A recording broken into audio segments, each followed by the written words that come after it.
Goddag, mit navn er Daniel Hyllebrand Hemmingsen, og jeg så den her film på nettet om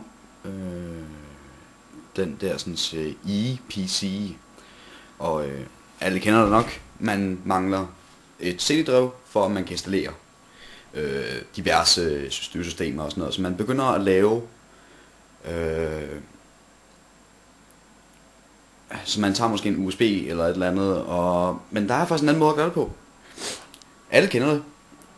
Alle har det måske liggende. En lille transportabel harddisk med egen strømforsyning og kabel. Så man kan faktisk lave sit eget CD-ROM-drev. Hvis du har et gammelt CD-ROM-drev i din gamle computer, som jeg for eksempel har her. Gammel DVD-drev. Så kan du faktisk tage det og lægge det over i den her. Og det vil den faktisk godt kunne læse. Så det er en anden måde, og undskyld, at jeg snøfter lidt, men jeg er lidt halvsyg. Der er den her epidemi, der kører rundt jo, og pokker. Men det er en anden måde at gøre det på, og det kører som normalt i en anden computer. Den har sit IDE-kabel, og den har strømkabel, og den har så mulighed for at kunne tænde og slukke her. Den her, den er fra SHG. Man kan nok købe den her for en 100-150 kroner, hvis man lige mangler hurtigt. Ellers kan man nok også købe en, som kun skal bruges til det.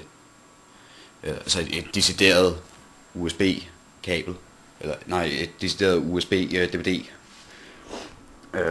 Det tager måske lidt længere tid på grund af overførselshastigheden, men det er en måde, man kan gøre det på, så man kan bruge sine CD'er. Så det var sådan set bare det, jeg ville fortælle. Det er en nem måde at gøre det på, og jamen det virker. Og hvad synes I ellers? Jeg har fået et nyt kamera.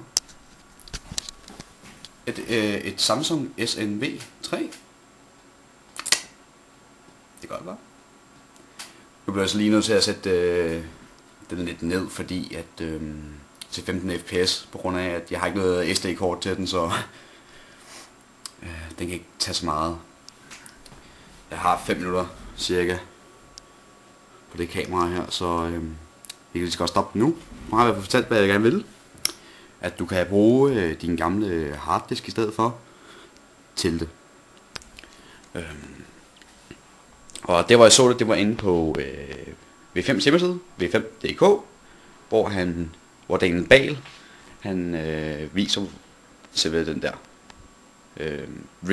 review, hedder det, på en ePC, hvor der intet af drev er i. Så jeg håber, at folk kan bruge det her sådan noget, så man ikke behøver sådan en USB, men man bare kan bruge en gammel ekstern harddisk. Og ja, ses senere. Hej.